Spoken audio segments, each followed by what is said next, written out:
Hello and welcome to another edition of the Mental Health Gaming Podcast. I'm joined once again by Stu. Hey up. Just want to cover quickly why you've not heard Ben the last couple of episodes.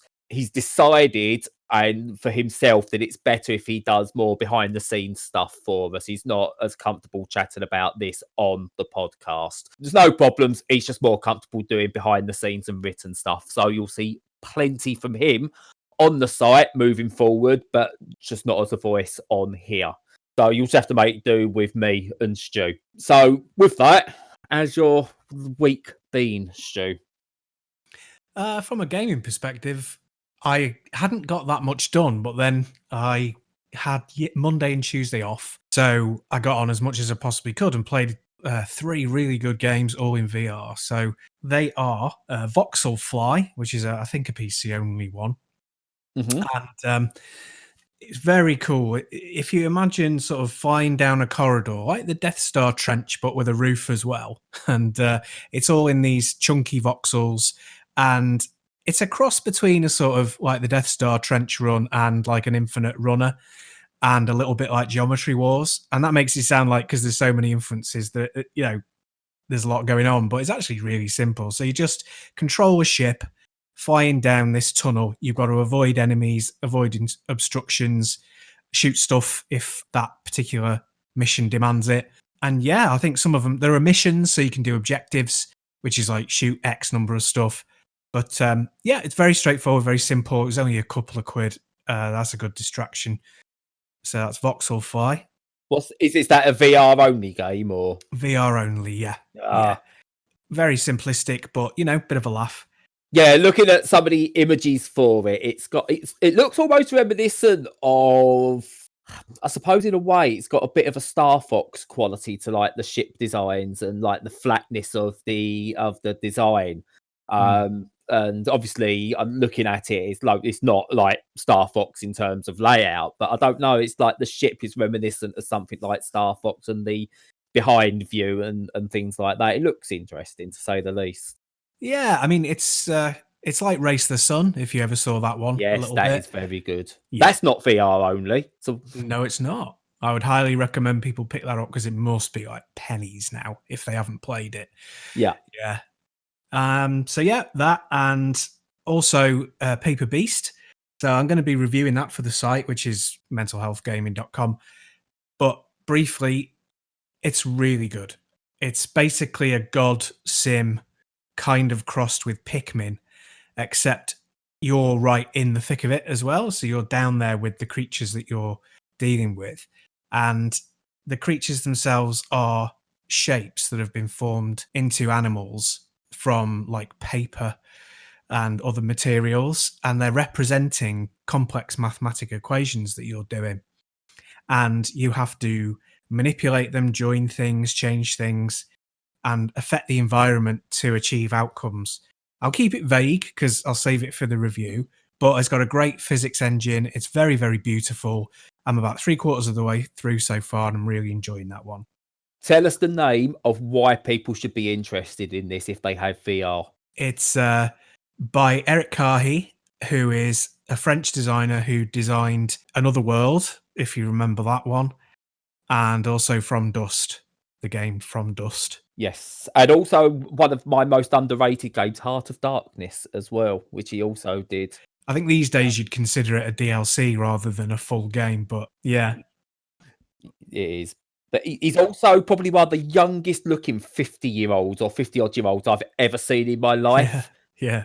Because when I saw images of him, when I saw Eric Chahi, Another World, I'm like, is he still around? So I had to look at him and went, no, that must be a different Eric Chahi. That's got to be someone different. But he looks so young. Well, so whatever his secret is, he's got to start letting us know what it is, because he still looks almost like, apart from a bit of grey hair, he looks almost like he's in his 30s or something still.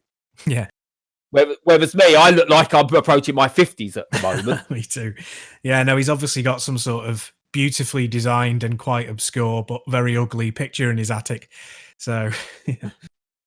So yeah, before you get on to obviously the little indie title you've been playing, I'm going to touch briefly on an actual indie title that I've been playing. I've been given code and I'll do a review for it for One Step from Eden.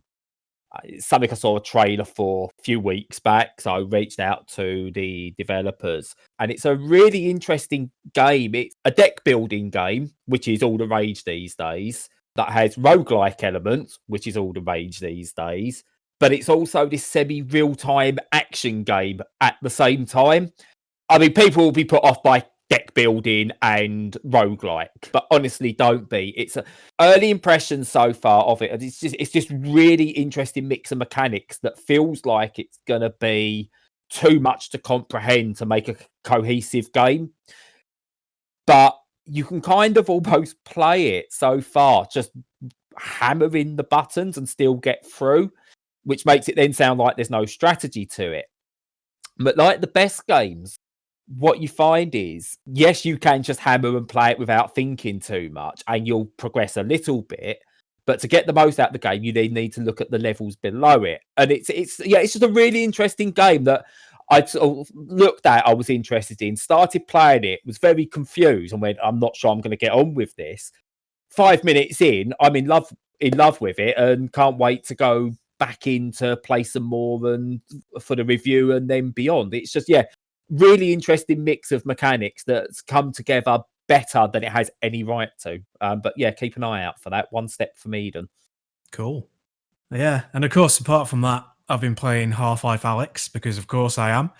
Never heard of it. No, it's a bit of an obscure title. Yeah. So I've not put anywhere near as much time on it as I'd like because, I don't know, there's been other things going on. I don't know why that is. But in when I have had a moment to have a go, I've managed to get up to chapter 3. So it's still really introducing mechanics, but it is absolutely fantastic. So there's not much more I can say. I won't ramble on about it, but just polished to absolute shine. So I've not seen... So the differentiators, let's put it that way, the differentiators from other VR games is it's graphically far more impressive. So it needs a really high-end PC to do everything at Ultra. And that's the first VR game that's really done that.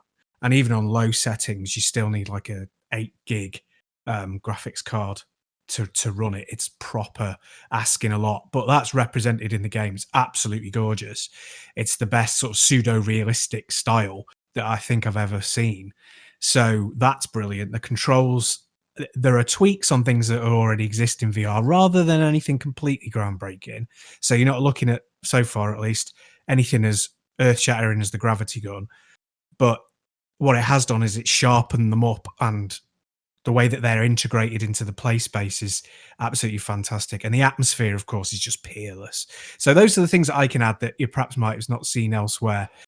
So questions I've got with regards to this is, does it feel like a spin-off, or does it feel like Half-Life? It feels like Half-Life, yes, it does. So that leads me on to the next question, kind of that kind of runs on from that, which is this a defining moment for VR? The short answer is yes. And I think simply because there are people who love the franchise who are desperate to play it, so they'll run out and buy, well, not run out now, they will get online and order any VR kit they can possibly get their hands on to play it. And I think that will spike things so much. And it's a great baseline for the level of quality that you should expect or can expect going forward. And hopefully it will spur other developers on to really push things. The longer answer is, in gameplay terms, no, not really. It doesn't do any. It does everything, as I say, better than most VR games. But I've not come across any concepts that haven't already been done before. Now, I might do, but even if I don't, that's not really important. So I think it will be a landmark in that it's the title that everybody wanted, and because it's on something they don't have, they're going to buy it because of that. Yeah. So what I've seen with it is, one, it just looks absolutely impressive. I think the GIF I've seen most is a head crab flying at someone and then kind of throwing them out the window using a chair. And it just looks so smooth and natural, which is really good. But I've seen one of the developers say to the modding community, "Look, go ahead. We want you to mod this, work with VR, because we want you to see how important VR is to making this actually work." So that's really interesting. They're very confident in what they've produced. But one of the things I've always looked at with first-person VR games is the movement within the game. So they're all kind of like you point to where you want to go and you kind of end up there, or it's very static and you're looking around and you're shooting from a static space. Whereas I've always seen Half Life as a very kinetic game. You are constantly on the move. You have to explore. You have to move around. You to get better angles, to get shots away and stuff like that. Where does this stand with it? Is it very VR feeling in terms of movement, or is it more of an actual FPS just that so happens to be in VR? Yeah, so it's very much tailored to the VR experience, but that itself has come on a lot in the last few years. So initially they went with the teleport thing so that you could both either sit down, not have to stand all the time, and also so it didn't make you sick. Now that people have started to find their VR legs, a lot of games have introduced free movement, and Half Life Alyx is one of those. So you use the left stick just as you would in a regular 2D game to move around, and obviously your head moves your, vision around, and your right hand moves your gun around. So pretty much as you would have got on the Wii. At the moment, though, they've done a weird thing. So they haven't got free turn on the left stick. So you don't move your body as you would in a game like, Halo or Doom Eternal. You move in increments, which is part of the teleporting model. Think of it like a chessboard where, a thing can move in certain set periods and they just appear in that spot. And that's kind of how it is. So you press right and it moves in an increment of 45 degrees. Yeah. And that's really annoying because if you're given free movement, you're expecting to have free movement, but they're going to patch that in, but it's still pending. But it will come. But yes, that's a minor thing. But you have entirely the option to do the full teleport thing. You have the option to stand or sit, to teleport, to do free movement. You can basically play it in any way that you want. So that's good to have the options. I mean, the way you've described it there is almost akin to when I used to play football games on the Mega Drive or early on the PlayStation and stuff like that, and they had 8 degrees of movement, the players, and so would run at angles rather than naturally. And then they introduced full analog movement, and it changed. Going back to that old movement just felt alien. Absolutely, it's the same. When you're given a digital control in that kind of world, if you've not selected it, it can be really frustrating because of the connection that you have to the world. It really jars with how you're expecting to move, which can, for some people, make them feel sick. So having that smooth movement is important for them to patch in. I think I really find it very odd that they missed that, especially as it's Valve. But in the other sense of what you were talking about in terms of the world itself, VR games, what they're great at is they don't tend to be as wide. So you don't have when you're standing as an avatar in a world, you don't tend to have a large arena. They tend to be smaller. But what they tend to be is more densely packed, because in a regular game, if you're walking around just one little room and there are objects and you press X on them, that gets boring really fast. But in VR, when you're using your actual hands to pick up and manipulate stuff, it's actually really good and really interesting. So just a quick example. So when you're interacting with the combined technology, which you'll remember as those very sort of boxy black devices that look really alien, you can connect, you can twist, you can pull, you can then manipulate holograms, and you can spend sort of 30 seconds working with this device as you would with a mechanical device in the real world. And it's really great. It's you enjoy that tactility and the interaction, and it feels like it's part of a deeper world with more science, more lore, more interaction between objects rather than there just being doors and corridors.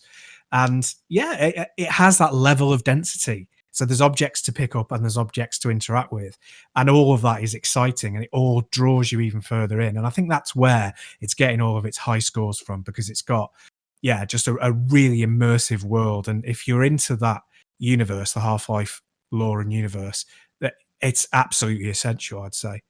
Well, okay, yeah. See, it's the more I hear, the more I see, the more I really, really want a setup to be able to play it. So, if any major PC suppliers are listening, we're happy to be sponsored, and if you want to send me a PC and a VR unit to play it, that would be appreciated. I think that's only fair. Yeah, that'll happen, but we'll promote your stuff. I've got no scruples when it comes to that. Oh God, no. I'll just say that they're the best place that's ever lived if they give me free stuff. Oh yeah, no, I'd sell out. I'd sell out completely. Oh, yeah. I'm not going to deny that. Yeah, I don't blame anyone for selling out at times. But yeah, so obviously last week I said I played Doom. So obviously the natural progression is Animal Crossing, which should sound weird, but because of the loving between the two franchises over the past months, it's not. Animal Crossing New Horizons on the Switch is everything that I expected it to be and more. It's frustrating, it's slow, but it's glorious. It's got new mechanics added to it from previous that weren't in previous titles. You still owe Tom Nook, the Tanuki raccoon dog thing, money because he gives you a loan to build your tent, then your house, and then upgrade it. So you're forever in debt to him. You've got a cast of wonderful characters. Some are really quirky. You'd expect everyone to be like these joyous style characters in there because of like the theme of it, but you've got some interesting ones. You've got some really dark sounding backstories to some of them. I've seen on social media there's actually an openly gay character for the first time in the series, for sure. Whether it's the first time in a Nintendo product, I don't know. But anyway, yeah. But again, what Nintendo have done well is they've not highlighted the fact. It's just as he's talking, you dawns on you that this character is in a same-sex relationship. So really, really well done to Nintendo there. But yeah, the game's really good. I'm playing it a couple of hours a day, being stuck at home, and it's just a great way to pass the time. Basically, my morning routine is get up, get the kids fed, get my son starting his schoolwork, and then I go into the game. I batter all the rocks on my island to get the stone or the money that one of them produces. I collect all the fruit that comes from the trees. I do a bit of fishing, catch some butterflies, dig up fossils, get that sold, get that donated, have a break, go back later, visit someone else's island or a deserted island, gather up what I can, do the tasks that are set of me, and then supposedly build my house up and make it look lovely. Except mine looks like a crack den at the moment. If you follow us on Twitter, you'll see it. I've got a camping bed, I've got a campfire inside the house, a garbage bin, tissues, and yeah, it just looks like a crack den. But so be it. I'm going to lean into it. But it's just wonderful, absolutely wonderful, and I loathe to say it. At a time like this, while we're all in the midst of this pandemic, it's needed. It is the exact game that's needed because you can lose yourself in that game and forget all your worries while you're in it, and it's just perfect for it. Superb. Yeah. Obviously, VR's like that as well.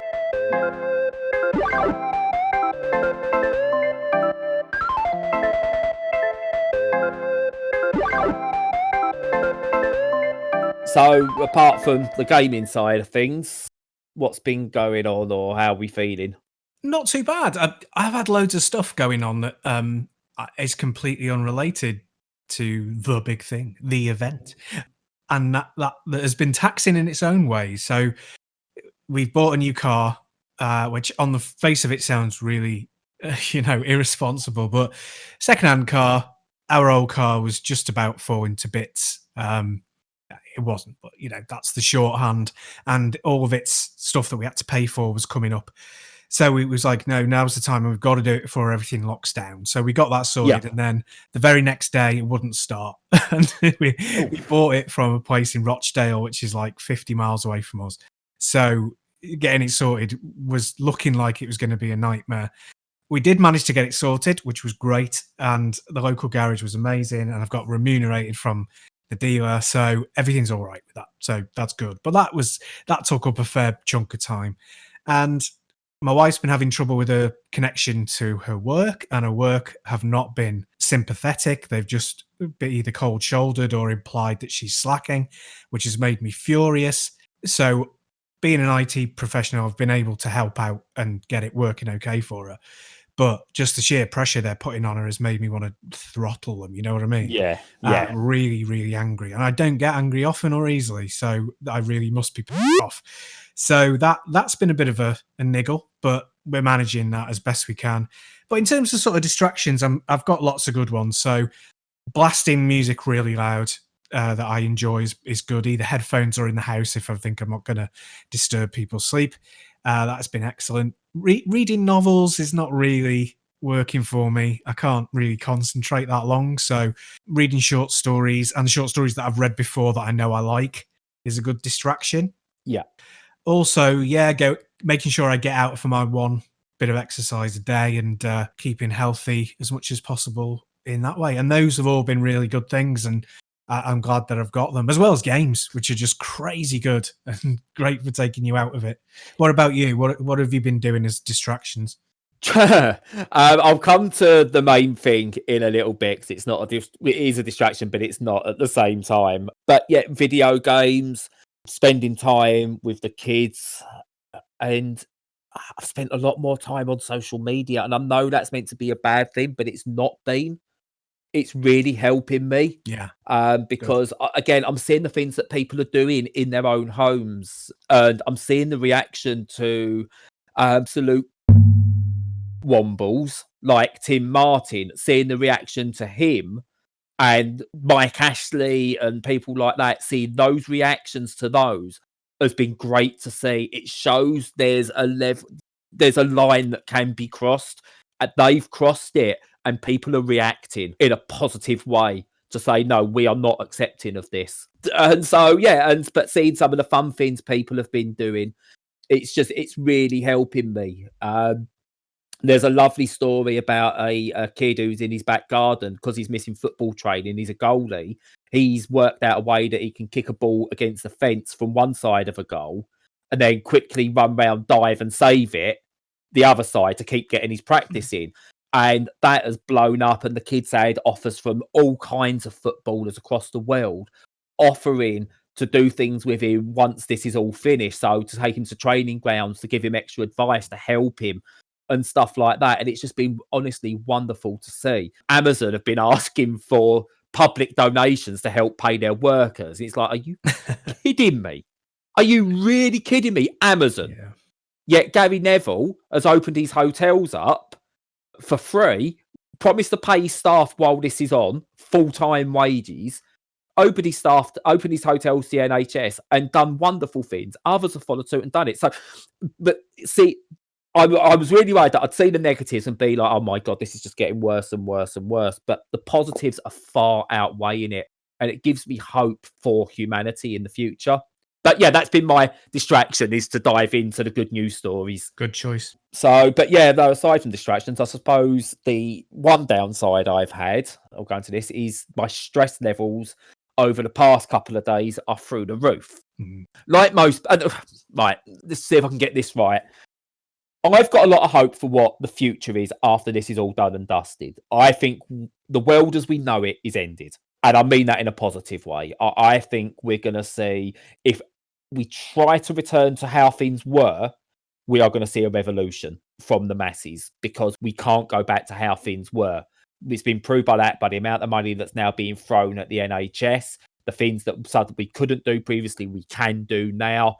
The people who were considered not needed or low-skilled workers are now key to the survival of the world, especially individual countries. So there's no way we can go back. However, in the short term, my work relies on people going to public places. I do design work, but one of my main client at the moment is for a hatchet throwing place in America. And obviously, they can't open their doors. Their budget's gone. They can't pay my agent, which means I can't get paid for the work I'm doing or I would have been doing, and I might not get paid for the work I've done. I understand that. I've tried applying for supermarket jobs because they was crying out, but because I've got children, I couldn't get out in the first wave. It looks like I've missed the boat. So I decided to go down the route now of universal credit. And whilst initially it seems like it's an okay process, you go online, you do the forms, you fill things in. I've got to a stage then where I've got to prove my identity. And you can do that online using various different resources. So the Royal Mail do one, and I'm in one called Digi Identity. So I got to that bit yesterday about this sort of time, actually, just before midday. I was in a queue of 98,000 people to get this done with a wait time of more than an hour, which initially seemed okay, but it was dropping. That queue was dropping by about 400 people an hour initially. That started to improve. Anyway, went to bed at about 1 o'clock and it had dropped to about a waiting list of 63,000. So I was like, oh, right, he's starting to drop faster. So just to prepare, I'll set an alarm for 6 a.m. That should get me up in time. It's I went to bed at 1, so it's a 4-hour window I've got if they do it at 5, and it gives me 45 minutes to get in that queue. So I should be okay 6 a.m. Turns out I missed my place in the queue of 60-odd thousand people left because that queue went to 0 and my place was at 3 a.m. in the morning. I have now had to rejoin the queue, and I got lucky. I got in there with about 40,000 people back in a queue, but I'm now waiting for, as it stands, just over 21,000 people in this queue. So there's no rhyme or reason as to whether people are leaving the queue and that's dropping it or something else. And it's stressful enough having to go through the idea of universal credit because you get initially greeted with this screen. If you're doing this incorrectly, you could be prosecuted. That could result in fines or even imprisonment. That's not what someone who's vulnerable and worried and scared needs to see.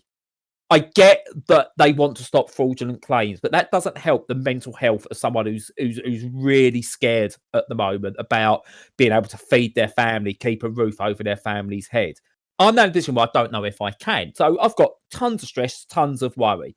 Okay, because we might be okay now during this period, but what's stopping private landlord? And I mean, no disrespect to my landlord lady, she's been absolutely wonderful.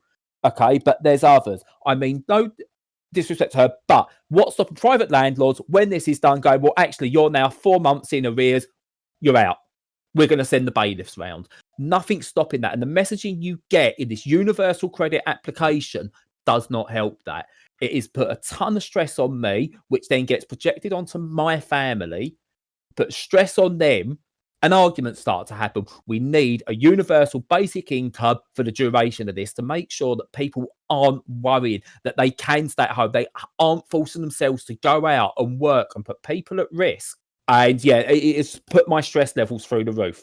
But thankfully, I've got Animal Crossing and Doom. I think that it sounds more complex for the government to try and fit universal credit into a new world order than it would be to just instigate universal basic income for everybody, obviously, because it's universal. And that's what should really be enacted as an emergency measure. And yes, I think that the government, the wider government, not maybe necessarily Boris Johnson, but the wider government are understanding that socialist principles are going to have to come into play during this, and UBI would be one of the most intelligent because it has low overhead to just say to people, yeah, we're giving you the money, and it also secures the safety as best they can of people's finances. Yeah, it is. It's, I mean, without this turning into, a political debate or anything like that, after this is all said and done, the other issue we're going to have, and they're going to see, and the governments have got to try and work out, is there's going to be less jobs because businesses aren't surviving this. A number of businesses aren't surviving this. the amount of people that will survive it, hopefully, fingers crossed, will be more than jobs lost. So we're going to have more people trying to find work because more people now are going to be financially struggling, because whatever we're being paused now or help we're getting now is going to, as it stands, need to be paid back in some fashion, unless it is decided to wipe all personal debt for the time, as it stands. Go, look, if you're in debt, we start from scratch, but now you've got to manage your own finances properly or something like that. People aren't going to be able to get into work. So more and more, they need to find a solution that allows people to live and to survive. And yeah, a universal basic income is going to be that, in my opinion. I don't want to dwell on it too much because I said we're about mental health and video games. So I don't proclaim to be an expert, and what we state there could be absolute crap. But yeah, in my mind, something needs to be done, because the discussion around mental health is really going to take off after this as well, because people are going to be in such horrible situations. Yeah, absolutely they are. I had a call with work because I'm in work. This is just my lunch hour. So I had a call with my work. I'm part of a Time to Talk team, which is based off of being a mental health first aider. Mm-hmm. And we were talking about reaching out to people and giving them resources and giving them the opportunity to talk.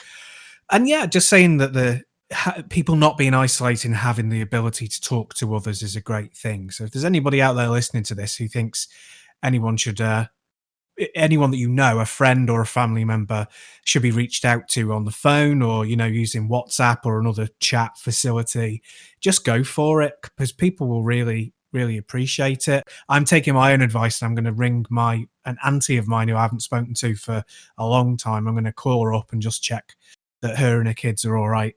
So on that note, and this is somewhat spur of the moment, I think what I'm going to do, I'm going to put a link in all the descriptions for this to our Discord, and basically open up our Discord.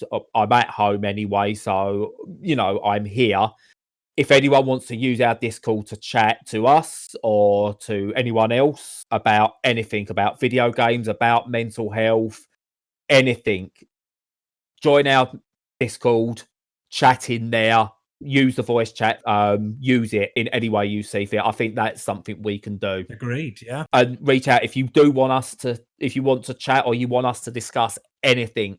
Let us know. We're here for you in some fashion. We are not experts. We don't have the answers, but we know that sometimes just talking about it is enough. So, but that resource is there. Links will be down below, up above, to the sides, wherever it is on wherever you're listening. But I was trying to find a way we could end on a positive, and I think that we found that. That was good. Yes, definitely. Great suggestion. And I thoroughly back it, and I'm there for people if they want to speak. Excellent. So what is slowly becoming, I think, my thing, I'm going to sign off now. If you like this whole thing, then like, subscribe, share, wherever it is you can do that, wherever you're listening to it. We have just decided to start up Patreon. Just go the lowest tier. Just go the lowest tier on there. A couple of quid a month, help support us with hosting costs and things like that. But this is all free. The articles that go out, the podcasts that go out, nothing is gated. It is just, if you like what we do and you want to support us, please do. But yeah, told you, sign-offs, I haven't got a clue how to do them. So I've been Bradley, and I've been joined by Stu. And what seems to be the buzzword at the moment, stay safe.